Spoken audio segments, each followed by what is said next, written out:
السلام علیکم ملګرو. د پاکستان کرکټ بورډ نوې چیرمن به څوک کیږي په دې هم ډیټیل سره ډسکشن کوو. تاسو له معلومه وي ځکه اشرف د پاکستان کرکټ بورډ چې کوم چیرمن او د هغه عہدې نه استعفا اغشتلې ده.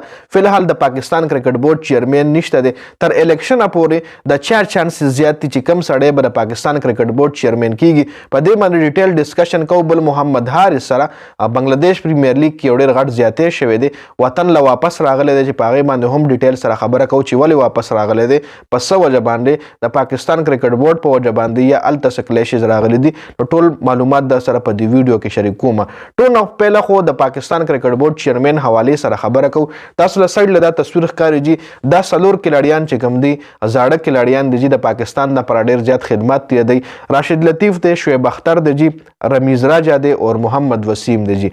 دا 4 کلاړیان مخې راغلي دي چې دې کې به یو کس چې کوم دی د پاکستان کرکټ بورډ چیرمن کیږي چې دې سره سره د نجم سیټي چانسز هم شته. 15 کسان شو، نجم سیټي شو، شعیب اختر شو، راشد لطیف شو، محمد وسیم شو او رمیز راجا شو. دې 15 کسانو کې تاسو کم یو کس غواړئ چې د پاکستان کرکټ بورډ چیرمن شي نو ما سره په کمنټ کې رائے شریکه کړئ. او که زه درله ویم رمیز راجا هم یو ښه ټینور تیر کړی دی. نه علاوه محمد وسیم چې کوم دی د پاکستان چیف سلیکټر پاتې شوی دی، به کلاړیان سلیکټ کول جي او ډېر ټایم پاتې شوی دی رمیز راجا سره.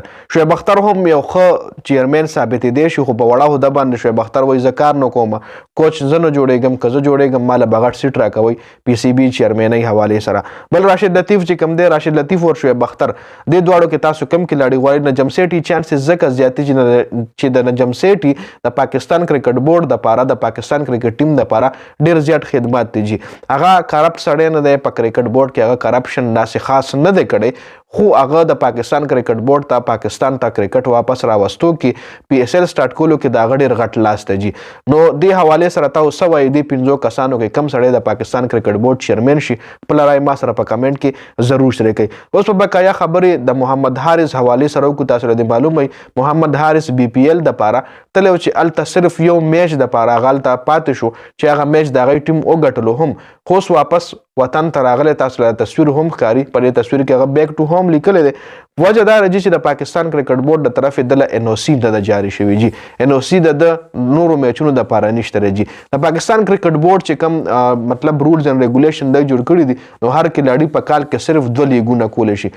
محمد حارث چې کوم دی د دې لیګ کمپلیټ اجازت کمپلیټ ان او سی دله نه میلاو چونکې بنگلاديش چې کوم دی هغوی پاکستان کرکټ بورډ له ریکویسټ هم وکړو چې تاسو د سړي له ان او سی ورکړئ چې دلته پاتې شي او نور میچز هم وکړي د پی ایس ایل پورې چې څومره هم میچز دی کولی شي چې دی دلته پاتې شي. خو نه، پاکستان کرکټ بورډ دله ان او سی نه ده ورکړې او دی وطن ته واپس را رسېدلی دی جي.